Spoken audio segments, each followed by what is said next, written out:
Berbagai tipe collection mengimplementasikan banyak tipe struktur data. Nah, ini ya yang Anda pelajari di mata kuliah struktur data dan algoritma. Anda belajar stack, gitu ya. Anda belajar queue, Anda belajar dynamic array, Anda belajar hash ya.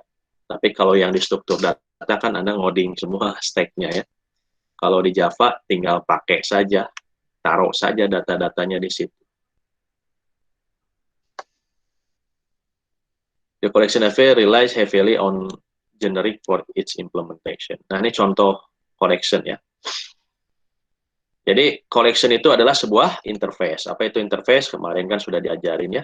Interface yang implementasinya nanti bisa beda-beda ya. Tapi interface ini diturunkan lagi menjadi set dan menjadi list. Nah, ini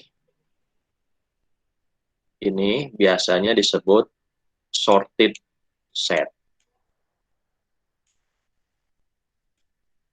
Sorted set. Artinya apa? Data yang dimasukkan ke dalam setnya itu otomatis diurut berdasarkan apa ya? Alphabetical ya. Kalau dari A sampai Z, dari 1 sampai sekian gitu ya. Itu sorted. Kalau ini tidak sorted ya. Ini kebalikan. Ini tidak sorted. Gitu ya. Jadi ini yang sering keluar di ujian sertifikasi, dan kalau bisa Anda benar nilainya gitu ya.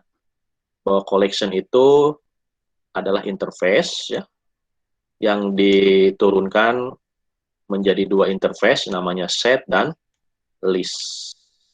Kalau set cirinya sorted set, berarti kumpulan datanya diurutkan berdasarkan alphabetical atau berdasarkan urutan nomor ya. Kalau nanti tipe objeknya adalah objek nomor atau integer dan seterusnya. Kalau list ini tidak sorted ya. Nah, ini yang harus dihafalkan. Kemudian yang mengimplementnya apa ini? Yang diimplementnya adalah hash set dan sorted set, gitu ya, atau tree set, gitu ya. Itu ya. Jadi yang sorted set itu yang ini ya. Ini yang sorted set yang diurutkan. Ini interface sorted set, turunnya diimplementasikan di kelas konkretnya tree set. Ini kelas konkretnya hash set. Kalau ini kelas konkretnya list. Kalau ini array linked list ya, kelas konkretnya, gitu ya. Selebihnya adalah interface. Nah, apa perbedaannya nih? Apa perbedaannya antara ini semua nih? Ya, antara ini dengan ini, dengan ini, dengan ini, apa bedanya? Oke, kita mulai dari list. Ini ya, yang pertama list. List nih. List adalah sebuah interface yang mendefinisikan perilaku list yang generik. Ini ya. Dan unordered collection of elements. Jadi apa unordered collection of element? Jadi first in, first out, pivot ya. Tahu kan ya Anda kemarin ya jadi diurutkan berdasarkan kapan dia masukinnya. Kalau masuknya pertama, maka dia dikeluarkan pertama. Gitu ya. Namanya unordered collection element. Gitu ya. Jadi perilakunya mencakup menambah elemen pada spesifik index, jadi mirip array ya, tambah elemen. Kemudian menambah elemen kepada akhir dari list, ngambil juga elemen ya berdasarkan indeksnya, menghapus elemen berdasarkan indeksnya, atau mengoverwrite, menimpa elemen berdasarkan indeksnya, atau mengambil ukuran dari list ya. Tapi list ini masih interface ya.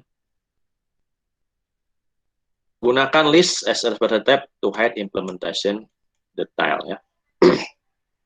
Nah, kelas implementnya apa? Release. Nah, jadi kelas konkretnya adalah release.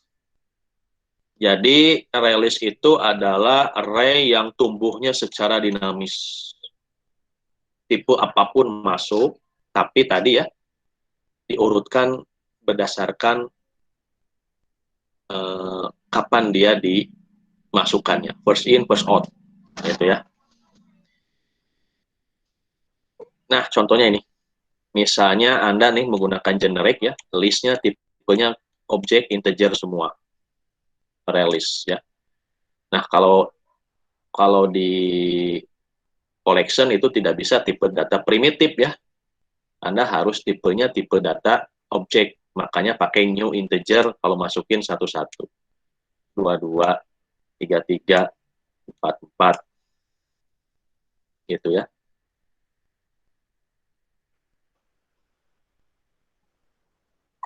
Terus nambah terus ya elemennya. Kalau array kan dibatasi elemennya, ketika inisialisasi misalnya 10 ya udah 10. Nah, kalau ini tumbuh terus ya. Makanya kebanyakan pakai array list juga. Nah, kalau mata kuliah struktur data, algoritmanya nanti searching-nya, cara nge-get-nya dan seterusnya. Nah, itu di struktur data. Kalau ini tinggal pakai saja ya kalau di Java ini ya. Kemudian tiba-tiba nambah ini ya. Ini ngambil ini ya, ngambil dulu get 0, berarti ngambil yang elemen ke 0 berarti ini. Dan nimpa nih, boleh nimpa ya. Sama seperti array boleh nimpa. Nimpa pada elemen ke 0 dengan nilai 555. Gitu ya. Nah, ini menggunakan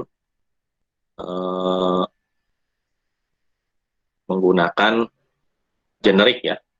Dan yang paling penting adalah boleh itemnya duplicate. Misalnya Anda nambah lagi 5555. Nah, itu boleh itemnya duplicate. Itu kalau list ya. Jadi boleh misalnya ada 333 lagi, ya udah silakan. Itu bisa di-add.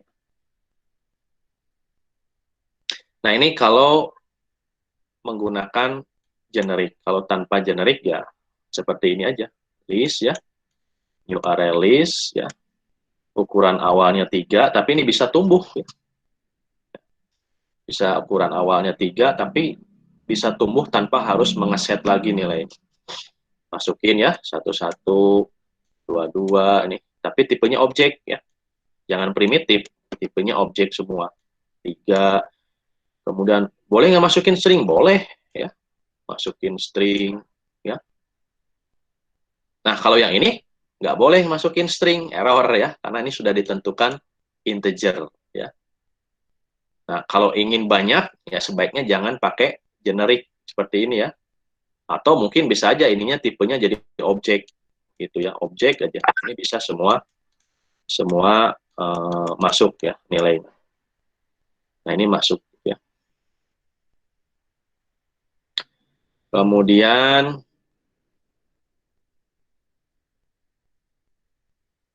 nah, ini kenapa error? Nah, ini harus dicoba ya. Ya, karena tipenya integer, ini sedangkan string ya. Nah, ini harus hati-hati juga. Ya. Kita masukin tipe string ketika di akhir, ini ya. Ketika di akhir looping ya. Di akhir looping, kan kita ketemu yang ini untuk nampilinnya. Nah, ini akan ketemu error karena ini string. Nah, ini hati-hati juga kalau tanpa menggunakan generic. Gitu ya. Jadi bisa saja memasukin objek string ya. Padahal kita masukinnya ke tipe integer. Ya. Nah, ini tanpa generic.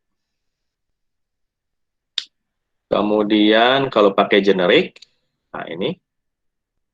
Nah, di sini error ya. Ketika masukinnya error. Jadi bisa dicegah dulu di awal. Ya. Karena tipenya sudah ditentukan semuanya adalah integer. Ini kita coba nambahin tipe yang string. Gitu ya. Kemudian tidak perlu casting ya, karena semua tipenya sudah seragam integer.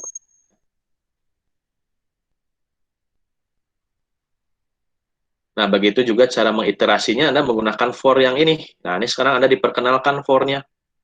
Kalau kemarin for-nya adalah seperti ini ya, for